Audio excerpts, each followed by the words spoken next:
Bueno, muy buenas noches a todos. Bienvenidos a la presentación oficial de Elena y el viaje del alma de Silvia Ramos de Barton. Quería contarles un poco de Silvia. Silvia es mentora cuántica, vive en Capilla del Monte desde el 21 de diciembre del 2020, donde vino a Capilla escapando un poco de la pandemia de Buenos Aires. En el 2021, en Quebrada de Luna, acá a 9 kilómetros de acá, cerca del Uritorco y sobre la ciudad intraterrena de Erx, vivió una experiencia crilla, en donde la expansión de la conciencia redefinió su camino y le impulsó a transitar un nuevo conocimiento y a transmitirlo. En 2025, al comenzar la redacción de un manual de metafísica, de manera inesperada surge por primera vez esta novela, una ficción espiritual que aborda el tránsito del alma, la memoria de otras vidas y el cruce entre la razón y la espiritualidad. Contarles un poco de esta novela, donde el personaje de Elena Mirau es quizás una mente más brillante de la física cuántica local. Ella es escéptica, es racional, lidera un equipo de estudio del CONICET y la noche en la que encuentra la revelación trascendental que la va a llevar a ganar el Premio Nobel en Física, todo este éxito se torna una tragedia y su alma sufre un ataque. Mientras su cuerpo lucha en terapia intensiva, Elena deberá transitar y descifrar el derrotero del alma a través del tiempo entre el asedio y la guía de las distintas entidades interdimensionales. Solo entonces el universo decidirá si está lista para trascender la frontera definitiva entre la ciencia y la espiritualidad. Y Fabián Ceballos, ahí está, que le voy a dar ahora la palabra, amigo también, y nos va a dar unas palabras en esta apertura. Así que muy bienvenidos a todos, espero que lo disfruten. Gracias.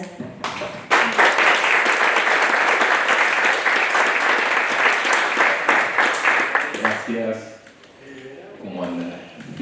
¿Qué tal? Gente muy querida acá, en este lugar. Bueno.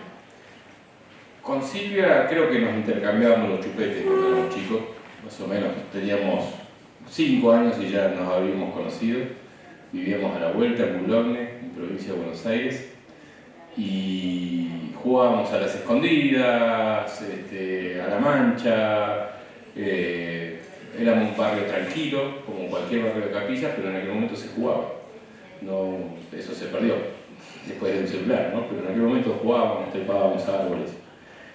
Y a los 13 años, no creo que se acuerde, pero hicimos una regresión a vidas pasadas, muy interesante, porque no sé qué le dije, se enojó, me agarró del pelo y yo estaba del otro lado de la reja, así que fui directamente a la reja con mi cara y nariz y todo, y ahí descubrí que fui romano. Por eso digo, no, yo lo tomo con mucho amor, no. Jugábamos y esa fue la única vez que tuvimos así una discusión, después nunca más. Por eso sucede nada en casa. No hay rejas en casa. Pero lo digo en forma chistosa porque en realidad yo lo recuerdo muy bien, ella no se acuerda de eso, pero claro, sí, obviamente lo recuerdo yo. Pero para mí fue una regresión a vidas pasadas, ¿no? Eso fue muy lindo para mí. Y Silvia es de esas personas que uno la conoce y vive con una intensidad todo. Toda su vida es intensa. Un día la encontrás, me acuerdo que tenía 20 y pico de años y me la encontré en la calle y me dice: ¡Hey Fabi, me hice budista! Ah, ¿te acuerdas? Y yo dije: ¿cómo budista? Estamos hablando hace 30 y pico de años atrás. Después era secretaria ejecutiva de las mejores, después fue sommelier de las mejores, sommelier de té. Todo le pone mucha intensidad, mucha energía. Es re lindo ver como que cada vez que pasa algo, ella se reinventa. Me parece que eso vale mucho. Su vida es de mucha intensidad. Hoy está desarrollando todo lo que tiene que ver con la física cuántica, pero sé que en algún momento vas a venir con otro tema creado con todo esto que te está pasando. Porque no se queda con yo fui tal cosa. Yo soy esta hoy y mañana para mí no sé qué va a ser. Hoy es escritora también y eso seguramente lo va a llevar a otros planos y a otras cosas. En el fin del 2020 se vinieron con Richard a la casa y le voy a dar un detalle de su bondad y su falta de interés incluso hasta en lo económico. Me llama y me dice, Fabián, me quiero ir a algún lugar para pasar este verano, fue un verano complicado, 2020, 2021. Dice, me quiero ir a pasar a un lugar, ¿sabes algún lugar donde pasar?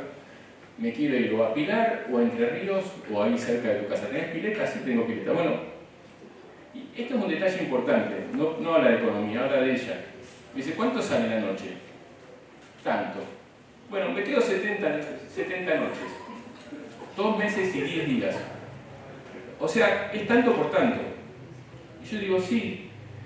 No me regateó ni un centavo, no me dijo, che, te pido un descuento porque me quedo 70 días en tu casa. No le interesó. Ella es así, o sea, la economía para ella es abundancia y eso también habla de las personas, ¿no? Porque cualquiera de nosotros hubiésemos decir, ¿cuánto es el descuento por 70 días? Entonces, la vida la vive así. Tiene lo que tiene lo da, lo comparte. Como todos tenemos también nuestras cosas, eso es un trabajo de todos los que estamos acá y todos los que están afuera. Y eso también sé que lo sabe y lo trabaja todos los días también. Así que ella es Silvia. Yo la conozco como Silvia Ramos, pero me encanta que sea Silvia Ramos de Barton porque Richard es un capo y lo adoro y es un gran amigo. Bueno, no sé si dije lo que tenía que decir, pero sentí que hablar de ella desde cuando era chica es importante, porque uno es ahora como es, pero también siempre fue así, no es que ha cambiado mucho. Un aplauso para Silvia. Gracias.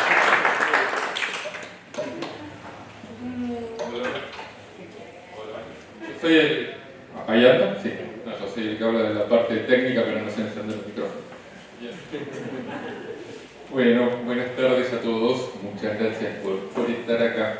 Efectivamente, soy el marido de Silvia, soy Richard. Como dijo Ross, soy ingeniero. Lo que me pidió un poquito Silvia hoy es dar de alguna manera la explicación o contarles un poco de la base del experimento que es uno de los protagonistas de la novela, digamos. El inicio de la novela es con esta científica brillante, como dijo Roxana, que está trabajando en un experimento y la idea es contarles un poquitito la base de eso, a qué se refiere y cuál es el vínculo finalmente con la metafísica cuántica. El experimento en el que está trabajando Elena, la protagonista, es el llamado experimento de la doble reducida. ¿En qué consiste? Es un experimento que se hizo allá por el año 1801. El que lo llevó a cabo fue un científico británico llamado Thomas Young, que fue uno de esos últimos científicos que dominaban muchas ramas de la ciencia.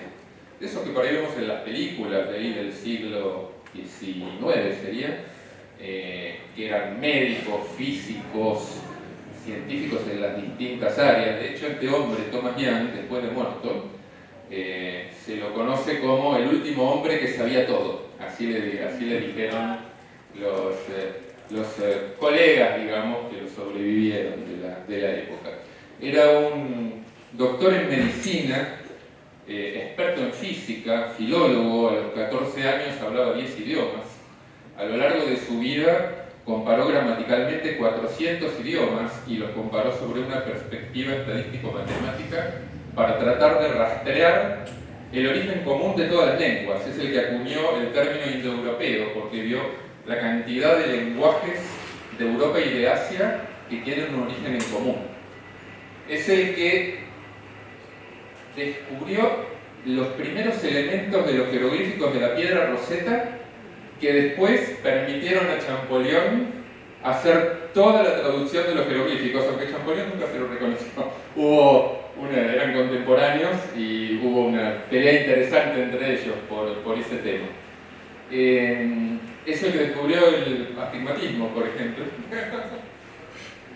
Es el que descubrió cómo era el mecanismo del cristalino para adaptarse a enfocar de acuerdo a la distancia. Es el que explicó en qué consistía el astigmatismo. En la ingeniería inventó el módulo de Young, que es la variable que mide la rigidez o elasticidad de los materiales, elemento central de lo que es la ingeniería de las construcciones.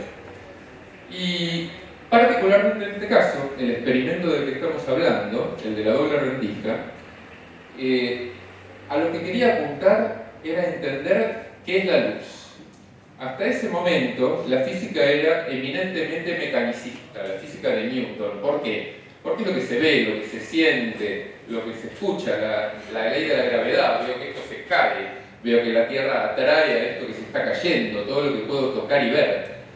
Y lo que creía Newton era que la luz estaba compuesta por pequeños corpúsculos, que era materia. Y Young tenía sus dudas sobre esto, y diseñó este experimento que aparece en la novela, que es el experimento de la doble rendija. ¿Y en qué consiste? En una pantalla cortó dos rendijas verticales, la iluminó con luz y se ocupó de ver cómo se proyectaba del otro lado. Si fuera materia, ustedes se imaginan que es como manguerear con bolitas de pintura una pared y a través de dos rendijas del otro lado deberían aparecer un par de franjas. Y no apareció eso. Lo que apareció fue un esquema todo iluminado de franjas, de luz y oscuridad, luz y oscuridad, luz y oscuridad. ¿Y eso qué implicaba? Que la luz eran ondas. Y eran ondas que se superponían entre sí y por eso daban ese patrón de franjas luminosas y franjas oscuras. Y así fue como se quedó resuelto la naturaleza ondulatoria de la luz. A partir de eso, más de un siglo después, viene una consecuencia, que es decir, ¿qué pasa si no es solamente la luz?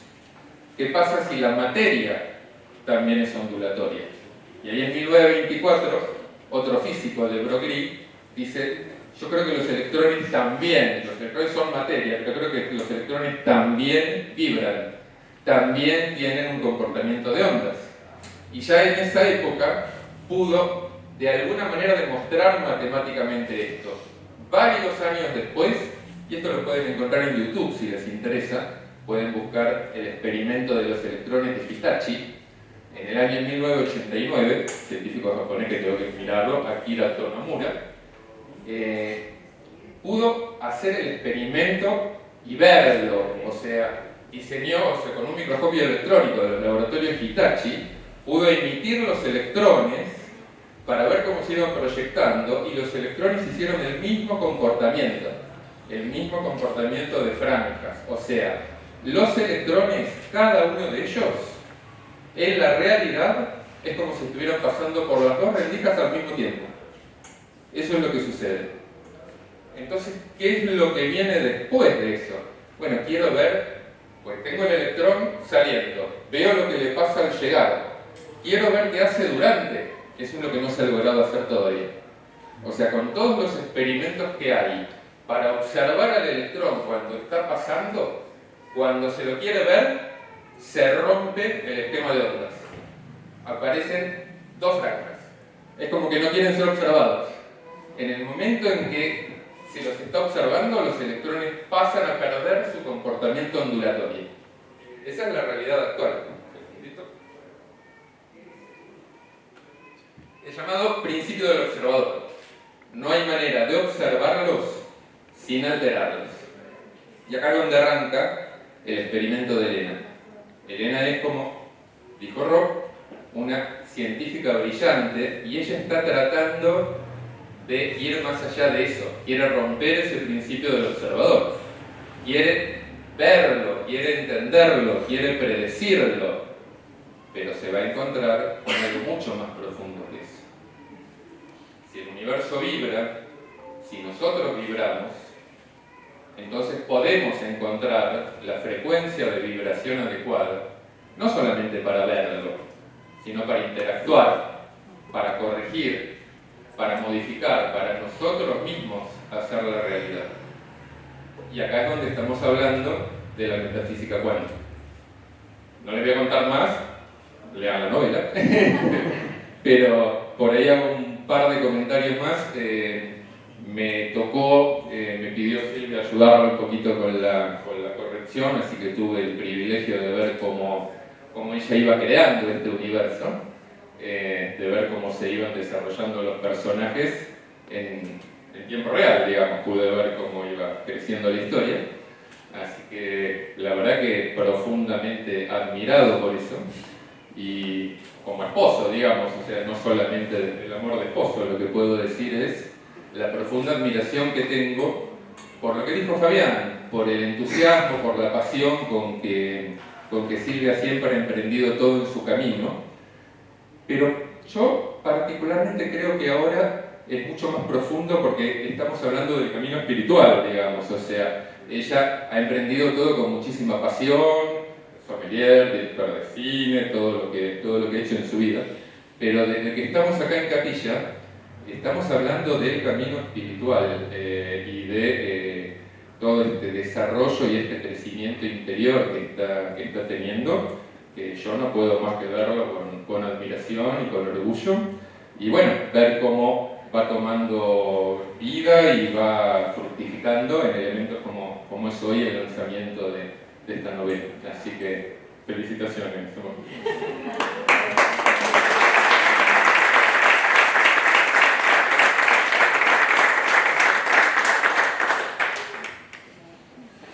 Bueno, ¿cómo unir todo esto? Y lo vamos a hacer. Primero, gracias Silvia por permitirme que esté acá, por haberme invitado. Y para poder conversar un poco sobre un tema que muchos de los que están acá conocen, y la idea es que cada uno, y me incluyo, aprender sobre este tema todos los días, aprender sobre lo que es ERCS todos los días, porque eso es un poco la clave de poder entender correctamente a lo que llamamos ERCS. Podríamos decir simplemente que es una ciudad intraterrena, que es interdimensional, que es física, o miles de datos que andan por ahí dando vueltas. Yo prefiero inicialmente ir por la parte donde estamos más cerca nosotros, donde estamos más cerca de la humanidad, que es ERCS, un estado de conciencia. De eso es de lo que estamos más cerca, de la conciencia de ERCS, más que poder hacer expediciones a buscar sus puertas, más que poder entrar o convivir o simplemente ir de visita, como más de uno quiere.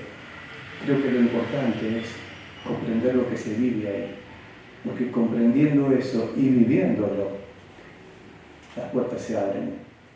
Si uno va de la manera equivocada, si uno va con la preparación equivocada, si uno va como desentonando con lo que ahí se vive, no va a poder entrar. Entonces, ¿cuál es el camino correcto hacia adentro? ¿Cuál es el camino correcto? Empezar a darse cuenta de que si vivimos en Capilla del Monte, si alguna vez hemos hablado o escuchado sobre ese tema, si nos atrae, si tenemos curiosidad, la curiosidad es clave. La curiosidad, uno no tiene curiosidad por cualquier cosa, uno tiene curiosidad por algo que ya tiene dentro. No nos da curiosidad, qué sé yo, digo un ejemplo siempre, a mí no me da curiosidad cómo se fabrica un tornillo de madera, pero sí me da curiosidad por lo que es ERCS. ¿Y por qué es eso? Porque hay algo que uno ya tiene y que cada uno que es curioso, que es inquieto, que percibe, ya tiene dentro, y lo que falta es la conciencia de eso que uno tiene dentro. Entonces la tarea, el trabajo, tiene que ver con eso, con ampliar nuestra conciencia, con empezar a vibrar, como bien dijo Richard, con empezar a hacer síntesis en la vida cotidiana, como bien dijo Fabián sobre Silvia. Es decir, cuando uno vive muchas cosas en una sola vida, está haciendo una síntesis de lo que ya trae. y cada área va ayudando a la siguiente, cada área va enseñándole cosas y sirviéndole de plataforma a la siguiente. Por eso muchas de las personas que están acá, obviamente que lo pongo a Silvia como ejemplo, vivimos esas muchas vidas en una. Sintetizamos lo que ya traemos como almas y lo plasmamos en esta vida de hoy, para poder aprender de nosotros mismos, para poder que sirva de plataforma para nuestro paso siguiente. Tuve varias experiencias con ERCS, desde la primera que fue junto a Ángel Cristo a Coblanis en el año 1984, donde tuvimos la posibilidad de verla físicamente. Pero hubo otras, y quiero contar simplemente una muy brevemente para que sirva de ayuda, de tips para todos, ¿no? Fue un sueño. Muchas veces los mensajes vienen en forma de sueño, muchas veces los encuentros vienen en forma de sueño. Y este fue así, un sueño donde me veía en una caverna junto a un ser que si tuviera que definirlo de alguna manera le diría simplemente maestro, en el que él me decía que podía hacerle una pregunta. Entonces le pregunté, ¿cuál es el próximo paso? Y él extendió su brazo derecho hacia la pared, señaló con su dedo, y con su dedo era como si hubiera sido un proyector, y proyectó la sigla ERCS en la pared. Encuentro de remanentes cósmicos siderales, así es conocida la sigla ERCS. Después hizo como si lo estuviera borrando, y volvió a extender su brazo y volvió a proyectar la sigla ERCS, pero puso estado real de conciencia del ser. Y me dijo, ese es el próximo paso. Estado, porque es algo que uno vive, no algo que uno sabe. Real, de realidad, no de realeza.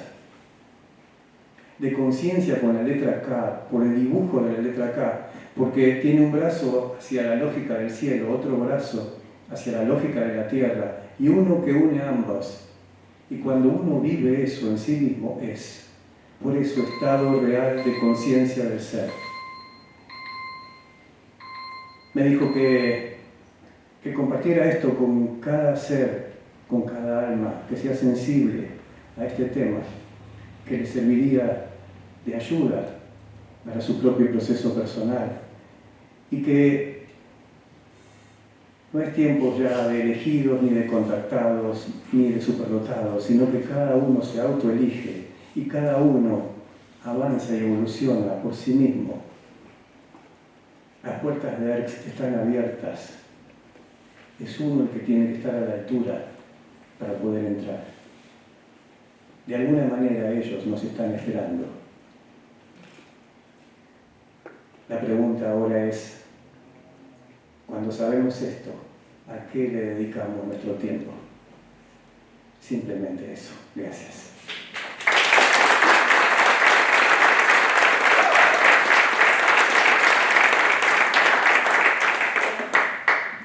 Bueno, buenas noches, buenas tardes a todos.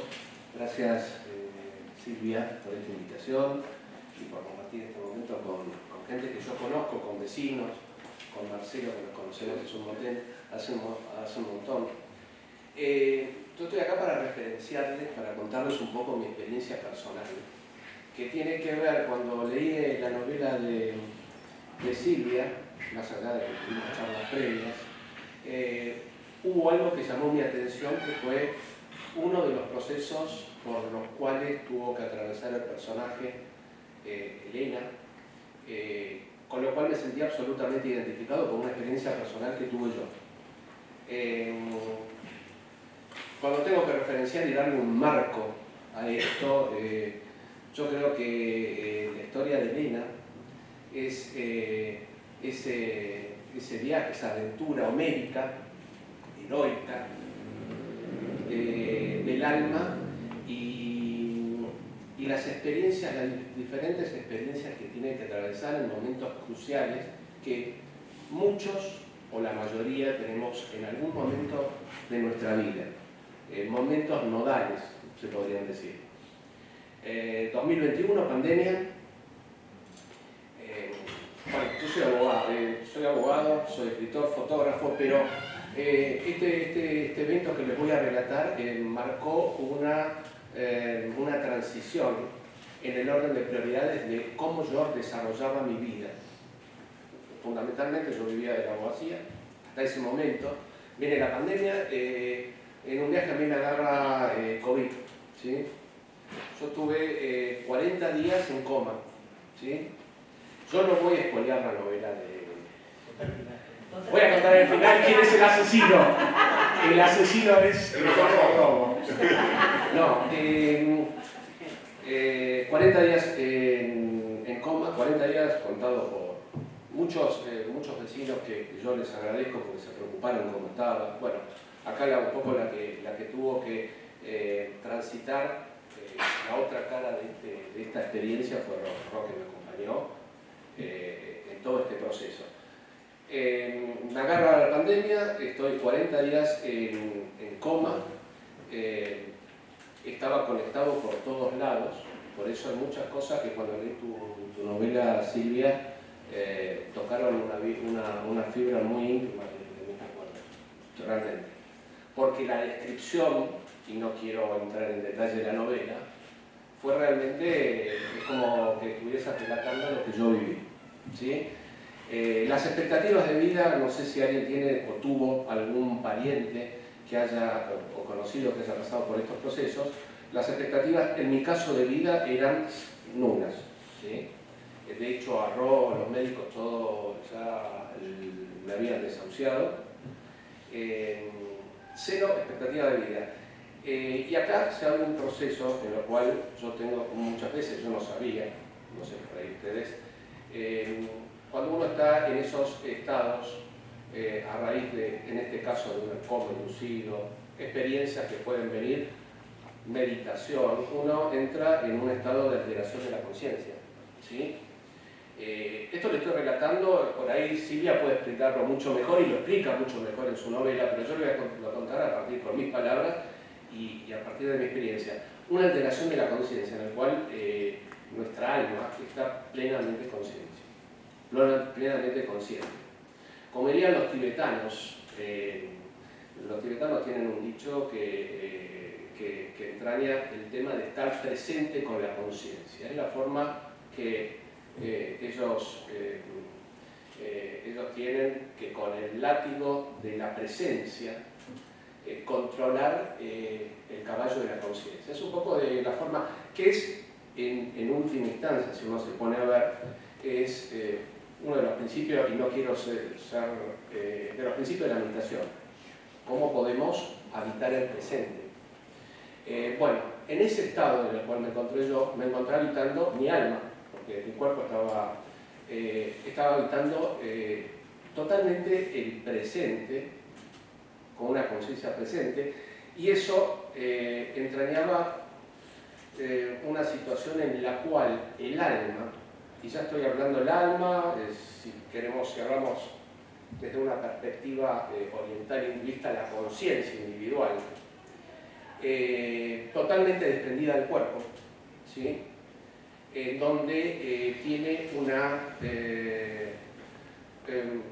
una multiplicidad de percepción. Es como que los estados perceptivos cobran dimensión. Uno puede estar percibiendo diferentes situaciones, percibiendo diferentes...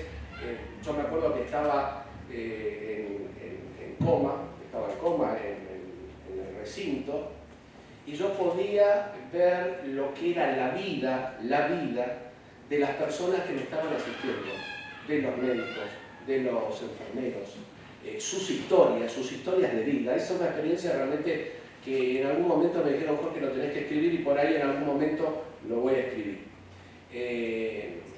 Con lo cual, esta experiencia, por eso siempre, cuando estaba leyendo la novela de Silvia, puedo decir que un poco la novela es un cuaderno de de bitácora de los viejos, de los marinos, en el cual uno va poniendo, consignando el derrotero, como habla ella, la escuché últimamente en las entrevistas que vio, el derrotero del alma, ¿sí?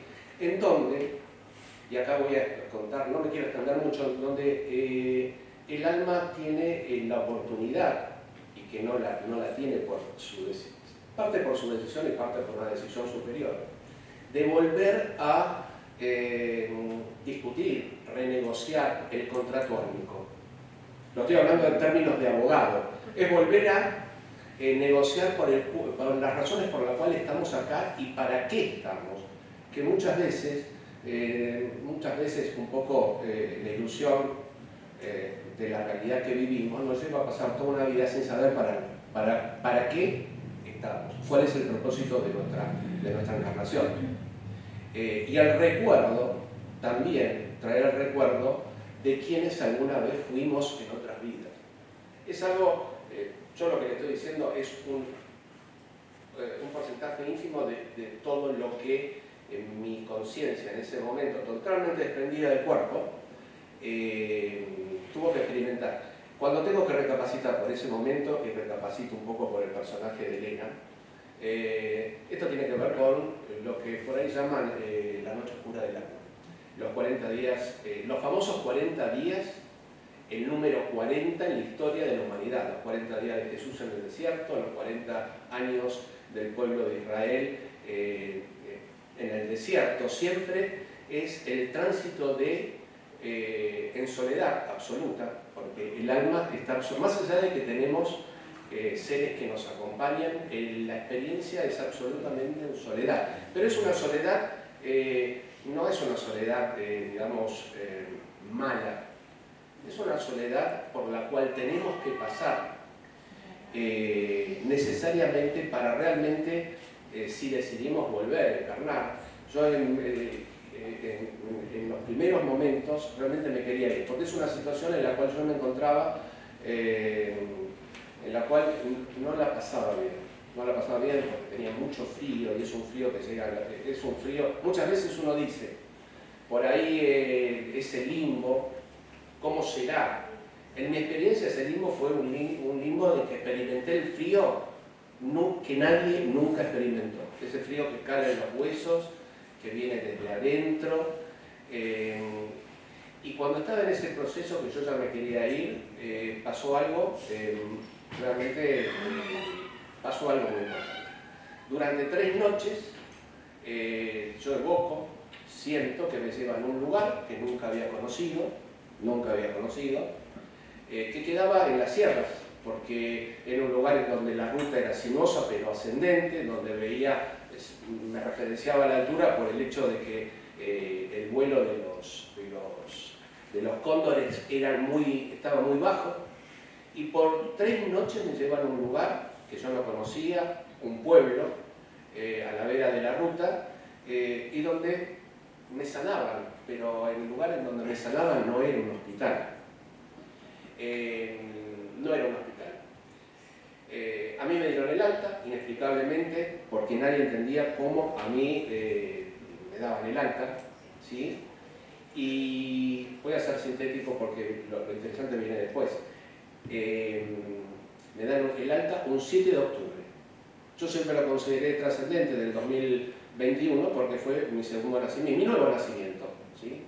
Ese proceso de, salvando las distancias, y no quiero ofender, de resurrección que siempre nosotros todos tenemos, en donde tenemos que volver a reevaluar qué vamos a hacer, cómo lo vamos a hacer y de qué forma lo vamos a hacer. Fue un 7 de octubre, yo quedé con muchas secuelas en su momento, quienes por ahí me veían en ese momento, tenía una renguera, tenía una disfonía, en lo cual después me fui recuperando hasta fin de año, y en enero le digo a Roche, vámonos a algún lado, y decidimos irnos a Trascasierra, que yo no conocía.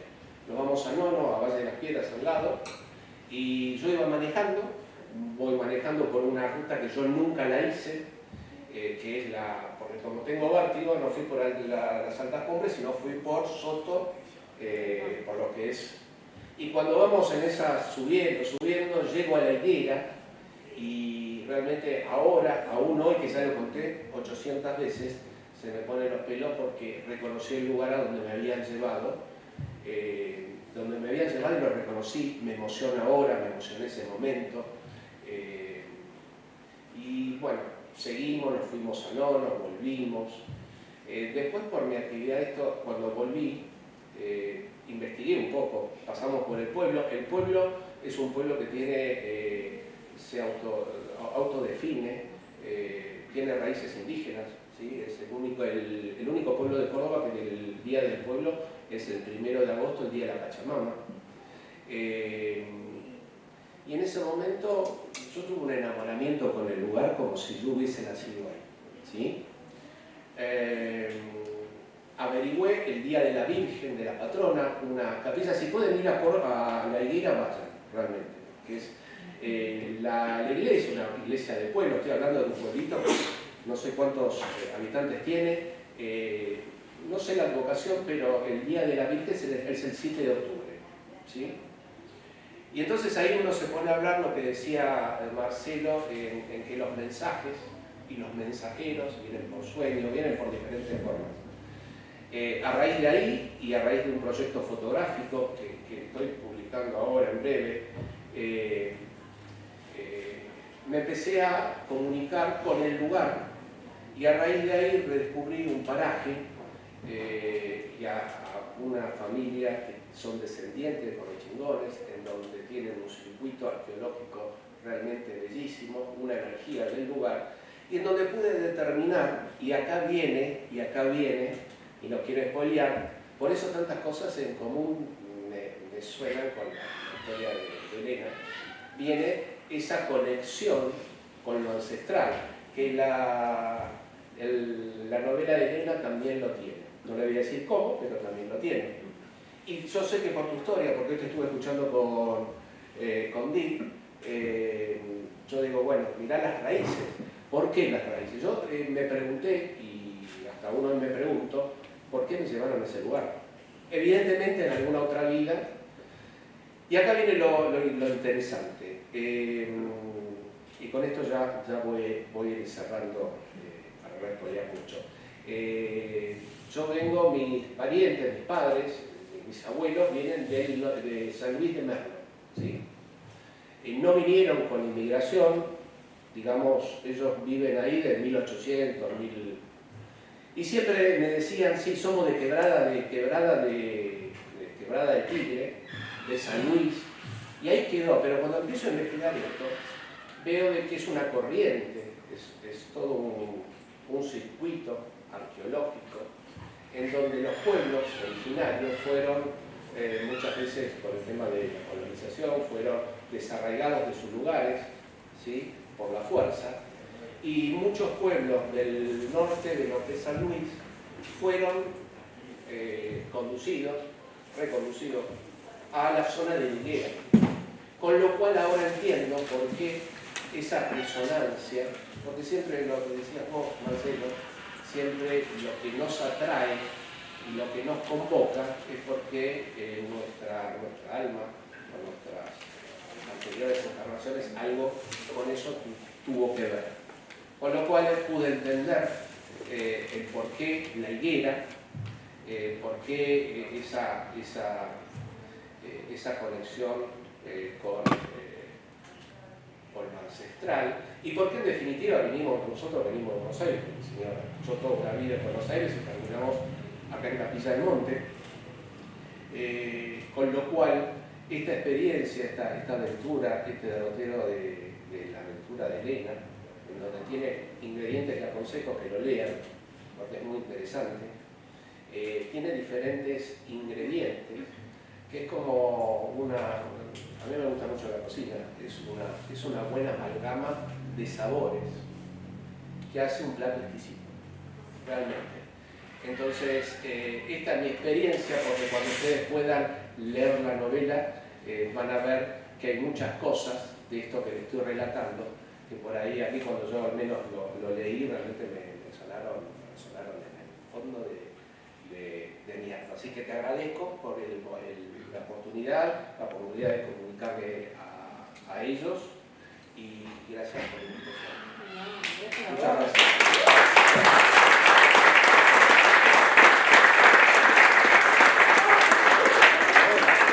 Qué momento, amigos. Bueno, buenas noches a todos, gracias por venir. Primero quiero decir que a Fabián le debo un ojo. No, en serio. Yo le saqué un perfil romano con un golpe que no recuerdo, pero se ve que era medio bruta de chica. Y qué amoroso. Y él me salvó un ojo, porque si bien tenemos casi la misma edad, tenemos diferencias por meses, y entonces yo estaba en quinto año y él estaba en cuarto, y nos hacen la despedida, los de cuarto a quinto de la secundaria, y yo miro así, y me viene volando un huevo, y se me mete en el ojo. Y siento como la cáscara me va cortando todo el ojo por adentro. Él, para mí, lo poseyó un ángel, que la novela está llena de ángeles y de arcángeles. Me tiró al piso, pidió un vaso de agua, metió los dedos, me abrió los ojos y con los dedos de él me sacó las cáscaras. Si él no me hubiera sacado las cáscaras del ojo, yo hubiera perdido el ojo y mi vida hubiera sido otra. Porque sin un ojo no es lo mismo, ¿no es cierto? No solamente porque no ves, sino estéticamente no te va muy bien. Entonces, y yo soy muy esteta, soy una persona que me gusta mucho la decoración, como verán, los dibujitos, Elena, divina, todo brillante. Así que le debo mi vida a Fabián de alguna manera. Así que muchas gracias, siempre estaré agradecida. Y además me prestó este lugar alucinante y sagrado de que al final me quedé. También quiero agradecer a Marcelo, que es un gran amigo que me hice acá en Capilla, que es un ser de luz, es un amor, es una dulzura, un ser increíble, tan bueno, no sé, es tan amoroso con un corazón de oro. A Jorge, que su experiencia así, que yo la tildo como medio comechingón, la experiencia que tuvo, como que lo curaron los chamanes comechingones astrales, ¿no? Y lo devolvieron a la vida dándole una oportunidad. Y qué bueno que se está volcando a dar cursos y a enseñar todo lo que sabe porque volvió iluminado. No lo va a decir, pero volvió iluminado. A mi esposo que decir que hace 30 años que estamos juntos y que les cuento que él es el coautor de la novela, aunque no me permitió poner su nombre, porque él escribió el epílogo de la novela. O sea, no, el epílogo lo escribí yo, él escribió la última escena. Porque nos estábamos corrigiéndola juntos. Yo arranqué la novela en abril, ahora les cuento cómo arranqué, pero estaba con una correctora y él como en diciembre me dice, tengo tiempo, ¿puedo verte la novela? Le digo, ay, no sabes lo que quiero que me veas la novela, estoy desesperada porque me la veas. Él es Borges escribiendo y yo soy Pablo Coelho.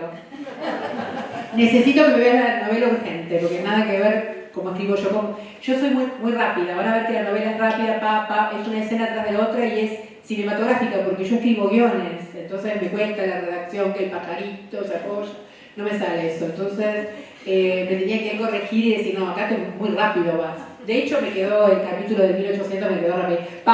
Listo. Me quedó súper rápido. Ese lo tendría que haber hecho más largo. Bueno, que es el punto de inflexión de la novela, lo hice súper rápido. Pero bueno, también tengo una personalidad así ágil, entonces la novela es así. Hay gente que la lee de un solo bocado, digamos, la leen 6-8 horas, se sientan y la leen, pero no pueden dejarla. Quiero decir de mi esposo esto, que es muy importante. Me empieza a corregir y me empieza a dar unas ideas espectaculares que me la mejora un 1000 por 1000.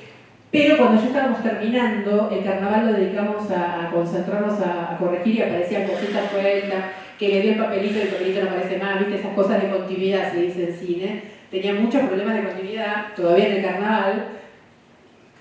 Y digo, ¿sabes lo que me olvidé? Yo me recibí el jueves pasado de consteladora, después de estudiar 6 años. Constelaciones. Le digo, ¿sabes qué me olvidé? Me olvidé de poner que el abusado, la víctima, si no perdona al perpetrador, no va a cambiar su vida. O sea, yo entiendo que la gente que es violada, la gente que es perpetrada, que es asesinada, que es torturada, es horrible que te hayan hecho eso, pero si vos morís con ese odio hacia esa persona, vos arrastrás esa historia, eso lo tengo, pero no sé, puedo firmarlo con mi sangre que es así. Y lo dice Bergelinger también. O sea, es algo que es una creencia mía de toda la vida y con Bergelinger me quedó clarísimo. O sea, hay otra persona que lo dice y son varios ya que lo pensamos y ya me doy cuenta cómo funciona el sistema. Si la persona no perdona al perpetrador, lo va a arrastrar kármicamente y lo va a empeorar. O sea, una persona que es abusada una vez va a ser abusada 2, va a ser abusada 3, 5, 10, así, se empieza a multiplicar. Entonces digo, me olvidé de poner eso, voy a agarrar toda la novela y la voy a modificar toda. Y entonces él me dice, no, déjame que yo lo mire. Y lo mira y él escribe la última escena. Yo quiero decirlo porque para mí la última escena es impresionante. La escribió él. Un aplauso a Richard.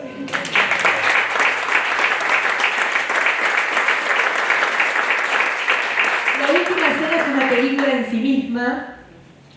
Es algo extraordinario que necesito que se filme. Porque eso tiene que verlo todo el mundo. Esa última escena es algo extraordinario. Es algo pum para arriba. Ahí se van a emocionar, como yo me emociono cuando la recuerdo, y después viene el epílogo que ya agarró los pañuelos, ya te tenés que tomar 2 litros de agua porque estás deshidratado. ¿Cómo escribo la novela? Yo me pongo objetivos anuales. En el 2024 dije, en el 2025 voy a escribir un libro. Yo tengo 50 clases escritas sobre metafísica cuántica y neurociencia, que es una formación que doy, que no es una formación para ser facilitadores, sino es para que la gente cambie, que se dé cuenta que tenés que cambiar de negativo a positivo. Y eso lleva un año cambiarlo, porque la mente es muy negativa. Entonces lleva un año a las personas, no es en 2 o 3 meses, no es con un taller, es un año. Entonces, dije, voy a escribir un libro del método mío, es un método propio que tengo. Y entonces en marzo del 2025 se anota un alumno que parece que viene ahora para Capilla, así que es muy probable que esté en el evento del viernes en la cumbre, él, contando su experiencia, que cuenta que él se murió 20 minutos y se encontró con un montón de entidades, hizo un pacto y volvió. Y entonces tomo una sesión privada conmigo y ahí le digo, cuando terminamos, le digo, ¿podrías contar en detalle cómo es? Y entonces cuando él me cuenta su experiencia, me confirma todas las hipótesis que yo tenía. Yo tenía un montón de hipótesis sobre el alma, porque mi primer libro que leí a los 12 años fue La vida después de la vida, de Raymond Moody. A los 12 años la leí, claro, porque era la época que era el Mundial de Fútbol 78, y yo era chica y veía que iba muriendo la gente, iba desapareciendo, y el primer libro que leo es La vida después de la vida. En el inconsciente mío estaba ejecutado la observación de qué pasaba con esas personas que estaban desapareciendo.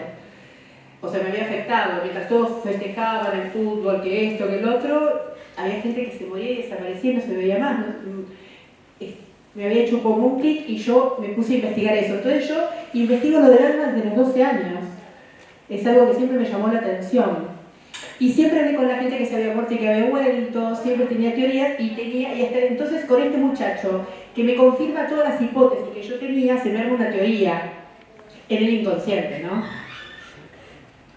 Me entra el programa, confirmo lo que yo pensaba. Entonces cuando me siento a escribir el manual de metafísica me sale la novela. Para esto yo he estudiado para escribir novelas, no toda mi vida, pero ponerle 25 años con los mejores profesores de novela, con los correctores de los grandes escritores. Todos los grandes escritores de la Argentina tienen correctores. No se largan a escribir una novela sin corrección, tenés que corregirla porque hay temas de verbos, hay temas de gramática, hay temas que queda mejor decir una palabra con otra distinto, o sea, no repetir, qué sé yo. Hay palabras que se parecen, ¿viste? Que terminan en esdrújula, en una misma frase, 3 palabras en esdrújula no va. O sea, hay un montón de cosas, es un mundo la corrección, es un mundo alucinante, paralelo. Entonces, bueno, cuando me pongo a escribir la novela, me baja como un tubo, acá en Capilla. Me baja así porque la casa que yo vivo en Capilla, tengo como una conexión, no la tengo en otro lado. Yo voy a Buenos Aires, no pude escribir la novela, en Paraguay no pude escribir la novela, cualquier lugar no puedo, pero en Capilla me sentaba y me bajaba toda la novela, era una cosa, es un tubo que tengo en la oficina que me armé.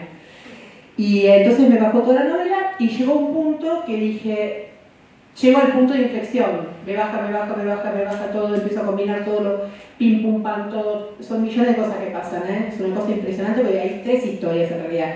Elena es la protagonista, pero hay una medium que tiene una vida paralela en la novela y hay un caso policial, por eso es un thriller. Y adelanto que hay un asesinato, pero ni se imaginan cuál es el asesinato. Entonces son 3 historias paralelas que se combinan y que están relacionadas, que eso lo aprendí mucho del cine, los grandes guiones están relacionadas las historias, las grandes películas que han ganado Oscar y todo, a veces son 3, 4 historias en paralelo y que al final se combinan.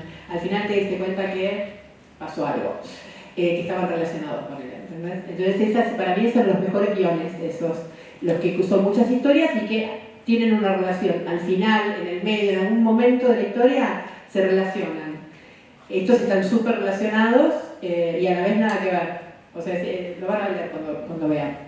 Y entonces me faltaba el punto de inflexión, y porque además Elena es una persona muy fría, es una científica. Ella es todo lo que ve, es lo que cree, no tiene creencias. Ella no tiene creencias, no practica nada. Es todo lo que compruebo, es lo que veo, es como es un científico. Entonces no tiene mucha moral, ni tiene muchos prejuicios, ni tiene delicadeza en algunas acciones que hace. O sea, es una persona que le gusta el novio de la amiga y va con el novio nomás. No tiene ningún problema, ni se pregunta si eso está bien o mal. No tiene el concepto del bien y el mal. Así es un científico, así piensan. Entonces, claro, cuando le pasa lo que le pasa, que ella descubre lo que estaba buscando, esa misma noche su alma sufre un ataque, que te enterás el ataque a la mitad de la novela pasándolo quizás, pasando la mitad, y entonces ahí ella empieza su alma un derrotero, y hay una reunión en el cielo, que la voy a leer porque es mi capítulo favorito y se los quiero regalar. Hay una reunión en el cielo donde discuten sobre ella. ¿Qué hacemos? Porque es una persona fría, distante, no es empática. La verdad que mejor que muera porque ya no sirve para, pero a la vez encontró algo que le cambiaría la vida a la humanidad. Y entonces hay una reunión de arcángeles. Y se los voy a leer porque para mí es el capítulo más impresionante. Ese sí que está bajado, paralizado o algo porque es increíble. Mira, les voy a leer mi capítulo favorito. Es el capítulo 17, el Salón de la Regeneración. Al finalizar la oración del amanecer, sonó el llamador solo una vez en el edificio de la Ascensión. Los 10 arcángeles en servicio abandonaron el templo y se dirigieron al Salón de la Regeneración, respondiendo al llamado de Metatron. De camino saludaron con admiración y respeto a Miguel, quien siempre apurado era seguido por un séquito de ángeles y serafines que lo acompañaban para abordar su nave mercada. Miguel nunca pasaba desapercibido. Su estatura era baja, pero su presencia majestuosa y personalidad avasallante lo hacían parecer un gigante. Como arcángel en jefe, protector y guerrero de la Vía Láctea, le encargaban las misiones que requerían más estrategia y templanza en toda esa galaxia, al menos hasta que ocurriera la colisión con Andrómeda.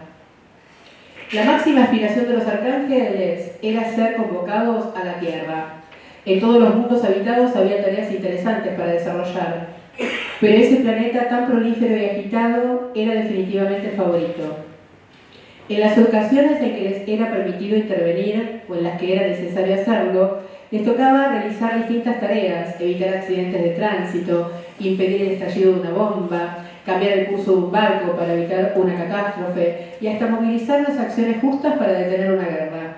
Pero definitivamente la mayor ambición de todos los arcángeles era participar de cambios profundos en la historia, así como les tocaba a ellos preparar el terreno para recibir a los grandes avatares como Buda, Jesús, Saint Germain, Rudolf Steiner, Madame Blavatsky, Yogananda, y también a los médicos, científicos e investigadores cuyos descubrimientos planteaban cambios de paradigmas y el status quo de la humanidad. Ingresados al salón, en silencio, se formaron de pie y en fila a la espera de instrucciones. Jofiel, el arcángel de la sabiduría y el éxito, se encontraba firmando papeles, autorizaciones, permisos y envíos a otros seres que hacían cola para su atención. Esperaron con paciencia y humildad hasta que el gran príncipe de la presencia, Metatron, apareció. Los 10 de guardia no pudieron evitar ese pequeño estremecimiento de fascinación que siempre los recorría ante su encuentro, cual un fabuloso monumento de mármol vivo. Su altura y complexión resaltaban su magnificencia. Su piel lunar parecía pulida por siglos de adoración, y de su espalda brotaban alas de seda y escarcha que deslumbraban por su encanto. Vestía túnicas de un tejido etéreo, sobre las que se ajustaba una armadura de plata forjada al calor de las estrellas. En conjunto, lo volvían el más bello de entre todos los mensajeros de Dios. Los observó con su acostumbrada mirada firme y tranquila. Muchas gracias por responder a mi llamado. Su voz profunda y melodiosa retumbó en todas las esquinas del salón mientras escudriñaba a cada uno de los recién llegados. Finalizada la inspección visual, dio unos pasos hacia uno de ellos, Zadkiel, el arcángel de la misericordia y la transformación. Inclinó su cabeza en reverencia al ser seleccionado. Muchas gracias, señor, a sus órdenes. Hay un caso especial que acaba de superar la rectificación y está entrando en la expiación. El gran canciller del cielo se acercó ahora a Ariel, asociado a la protección y a la conexión con la Pachamama, y con un gesto de su cabeza le indicó que también lo había elegido. Una científica argentina. El caso de Elena Miró, comentó mientras le agradecía a Metatron con suma solemnidad. Lo escuchamos hoy en el listado, en el programa del radio de Sandalfón. Metatron se detuvo frente a Israel, el arcángel de la muerte y la transición. El juicio fue extremadamente rápido. Me llamó la atención. ¿Qué información tenemos? ¿Cómo es el caso y en qué etapa está ahora? Es una física especializada en cuántica, respondió Azrael tras su reverencia. Con Miguel la estamos observando desde hace tiempo. Creemos que tiene el potencial para iniciar el gran despertar. Ella puede generar el vínculo definitivo entre la ciencia y la espiritualidad. Las huestes celestiales de Miguel están trabajando intensamente con ella. Azrael esperaba algunas señales de sentimiento por parte de su jefe, pero no mostraba indicios de ello. Con el desarrollo tecnológico, la humanidad está cada vez más lejos del despertar.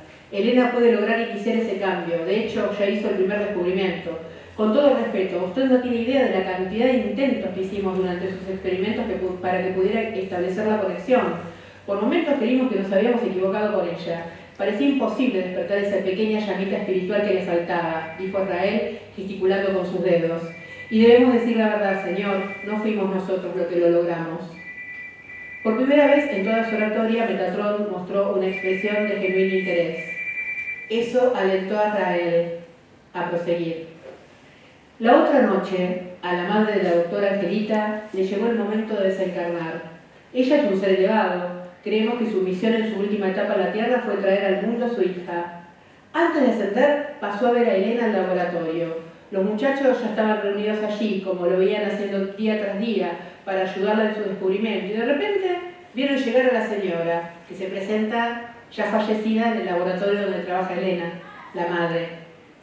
Solo se acercó a su hija, la acarició, le dio un beso en la cabeza y mientras se marchaba, todo el lugar se inundó de luz. En nuestra dimensión, momento en el que Elena por fin logró la conexión en el experimento. Metatron asintió con entusiasmo y contempló el horizonte celestial. Eso era realmente emocionante. ¿Podrían lograrlo esta vez? La humanidad en la Tierra se encontraba llegando a la era de la comunicación masiva y prácticamente instantánea. Por supuesto, y como sabían que sucedería, esto era aprovechado por todos. No obstante, como bien había comentado Azrael, el mensaje que se estaba imponiendo era exactamente el contrario al del despertar. ¿Podría esta arma ser la que iniciara de una vez, la que lo iniciara de una vez? ¿Y qué fue lo que pasó? ¿Qué fue ese accidente? Azrael inclinó la cabeza con cierto remordimiento. Acá voy a hacer un spoiler, pero bueno, no importa porque es muy lindo el capítulo. Azrael inclinó la cabeza con cierto remordimiento. Le cruzaron un perro en la ruta. Ya sabe quiénes. Los malos. Los arcontes. Fueron rápidos, no llegamos a tiempo para evitarlo. Intentamos hacerlo invisible, pero solo funcionó por momentos. Ella llegó a verlo.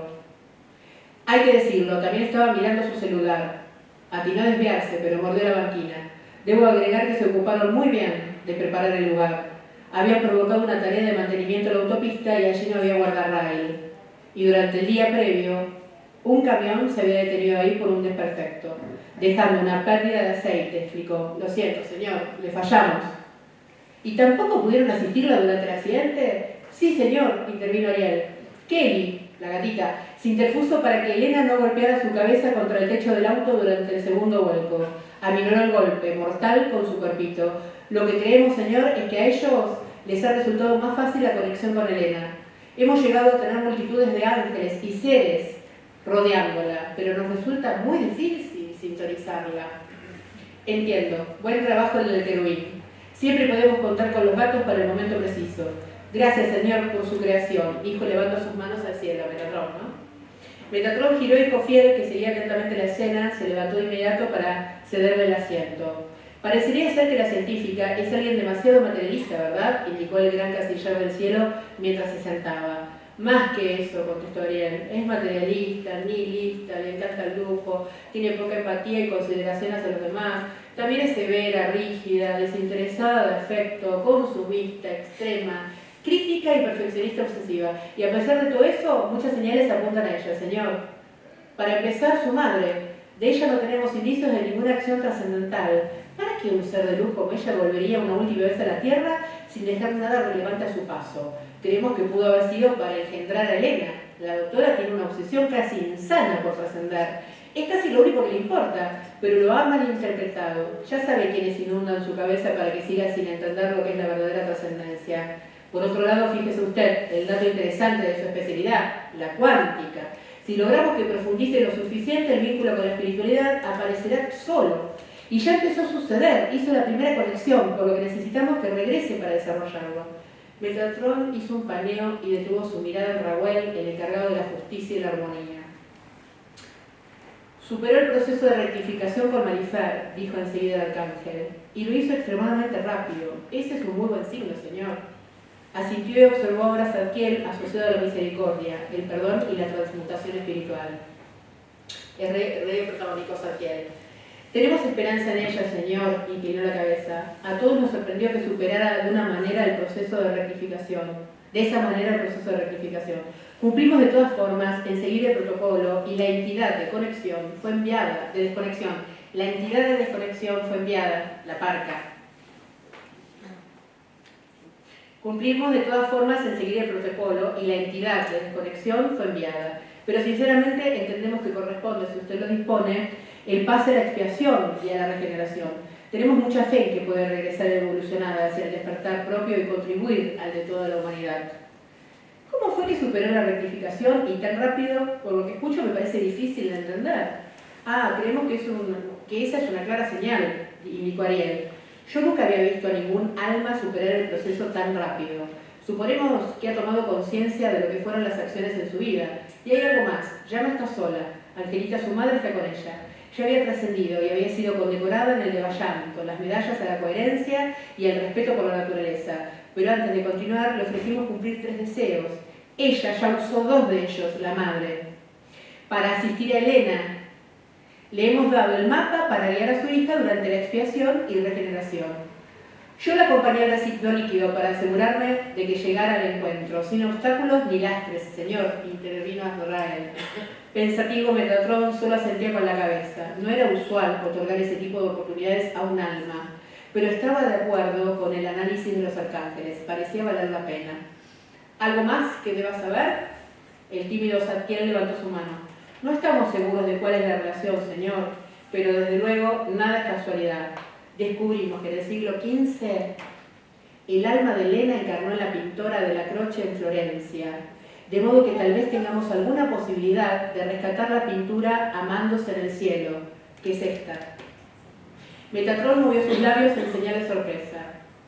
Sí, me acuerdo, asintió con energía. ¿Cómo lamentamos esa pérdida? El fraile Girolamo Savonarola hizo quemar todo en la hoguera de las vanidades, aunque nunca supimos si el cuadro pereció o no en ese incendio. ¿Usted cree que se pudo haber salvado? Zadkiel hizo un gesto con las palabras de las manos hacia arriba. Era una posibilidad más. Desde luego, solo había una forma de saberlo. El sector de María está al tanto de esto, señor. Ese cuadro es de suma importancia para ellos. Hace siglos terrestres que está en la lista del rescate. Metatron alzó su mano y conocía perfectamente la historia de ese cuadro. Había habido asistencia celestial para su creación. Estoy de acuerdo, vamos por la regeneración. Y si de alguna manera logran rescatar la pintura para la gran dama, tendrán unas vacaciones en el ala de las colecciones. ¿La visitaron alguna vez? ¿El área de montañas unida al mar de los reflejos? Solo Raguel asintió. Zadkiel, Ariel y Azrael irán de observadores. Metatron comenzó el dictamen final. Raguel, tú me pasarás los reportes diarios. Estén preparados. De acuerdo a lo que me contaron, los que ya sabemos asignarán muchos recursos a este caso. No se quedarán tranquilos hasta que esta científica desaparezca sin legado. Los malos, ¿no? Recuerden el caso de Tesla.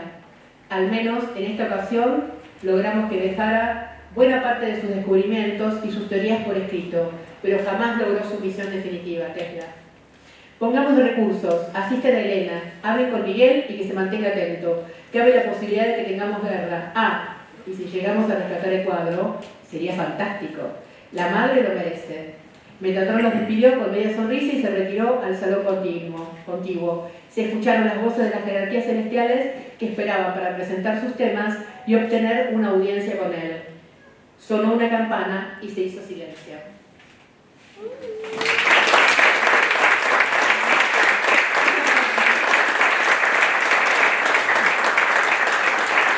No sé cómo lo leí, pero más o menos es una charla entre los arcángeles que deciden darle una ayuda.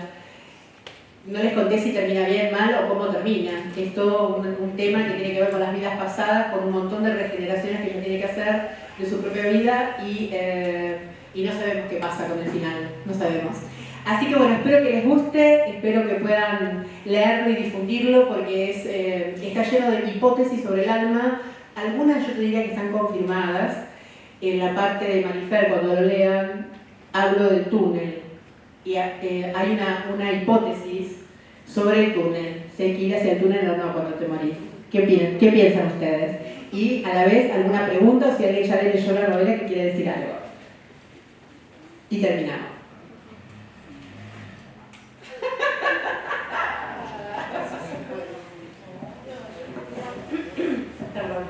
Quería compartir que fueron 6 horas que no podía dejar de leer y pude ver plasmado, yo fui alumna de Silvia y pude ver plasmado también muchísimos conceptos, como te había dicho, referidos a la metafísica, al desarrollo espiritual y todo eso. Así que, no, fue atrapante y ya vamos por la segunda, por favor. Ahora estamos un poco agotados, pero ya la siguiente les voy a escribir con él en conjunto. Sí, muchas gracias, Susi. Gracias. ¿Alguien más que haya leído la novela? ¿No, Kiart? Bueno, muy bien. ¿Alguna pregunta sobre esto, sobre la metafísica, sobre la muerte y el derrotero del alma?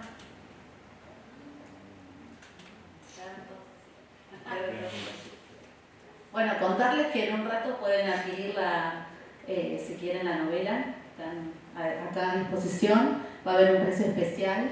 Y si no, en Hermópolis y en Nahualde, acá de Capilla del Monte, a partir de mañana ya la pueden adquirir el que la quiera comprar. Sí, y recuerden también, por si quieren invitar a algún amigo o algo, el viernes, que es feriado, a las 4 de la tarde, vamos a estar presentándola en la cumbre en la Sala Carafa, a las 4 de la tarde. Si quieren volver, va a venir la persona también que murió en 20 minutos y va a contar su experiencia, el que me inspiró a escribir la novela. Así que bueno, muchísimas gracias. Quédense que hay una copita de vino y hay unas cositas ricas para comer, que va a llegar 8:30 la comida porque hicimos súper rápido la presentación. Ya llegó.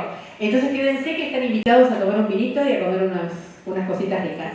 Muchas gracias por haber venido.